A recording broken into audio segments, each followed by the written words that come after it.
Hello, darkness, my old friend. I've come to talk with you again, because a vision softly creeping left its seeds while I was sleeping, and the vision that was planted in my brain still remains within the sound of silence. And instantly I walk along narrow streets of cobblestone, neath the halo of a street lamp. I turn my collar to the cold and damp, when my eyes were stared by the flash of a neon light that split the night and touched the sound of silence. And in the naked light I saw 10,000 people, maybe more,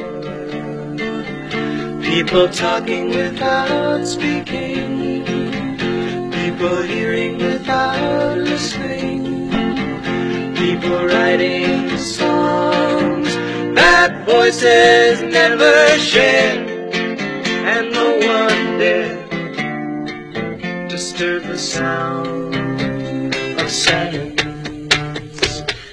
Fool, said I, you do not know,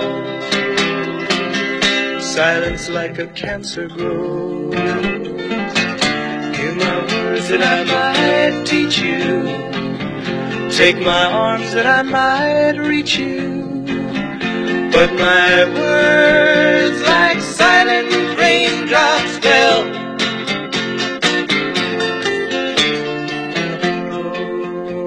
in the wells of silence.